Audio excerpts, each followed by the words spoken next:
આજે તો મવાના મોટા બધા યુટ્યુબર સાથે અમે મુલાકાત કરી લીધી. નાનાથી માંડીને મોટા બધા યુટ્યુબર સાથે મુલાકાત કરી લીધી. તો ફટાફટ તૈયાર થઈને ભાગ્યા આવે લગનમાં ભેગા તો બધા સબસ્ક્રાઇબર ફોટા પડવા આવી ગયા. ભાઈ આ લગ્નમાં તો કેટનો ઢીગલો છે. નાનાથી માંડીને બધા મોટા યુટ્યુબર અહીંયા ભેગા છેલા છે. હાલો તો બધાને મળી લીધા ને હવે જાય છે રાસરમમાં. કોઈ દાંત કાઢતા નથી તો દાંડિયા રસ શીખું છું ભાઈ. અને હા, તમને દાંડિયા રસ આવડે કે નથી આવડે તે બધા કમેન્ટ કરજો. અને ભાઈ આ બધું તો બિપિન, જેકભાઈ, કૌશિકભાઈ, વિરાટભાઈ, રમેશભાઈ ને ભાઈ ધબધબાટી બોલવા મળ્યા. અને ભાઈ દેવભાઈ ની તો કઈક મોજ જ અલગ હતી હો. મોજ એટલી બધી આવી ગઈ ને તો હું મીતાબેન ચૌહાણ અને ગરબા ગાવા માંડી. મીતાબેન સોહણના ગીત સાંભળી તો વરદા પણ ડિસ્કો કરવા માંડ્યા.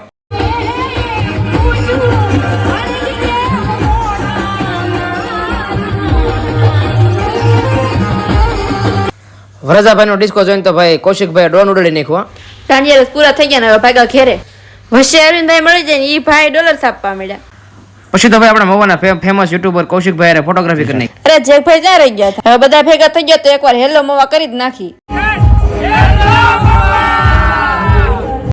પછી અમને મળી ગયા અમારા ફોલોવર જેની સાથે ફોટો પડવા મળ્યા. ફોલોવર ગમે એટલા માટે પણ હેલો મોવા બોલવાનું ભૂલાશે જ નહીં હો. તો પાછું એકવાર મુકેશભાઈ સરવૈયા પાસે એક હેલો મોવા બોલાવી નાખી.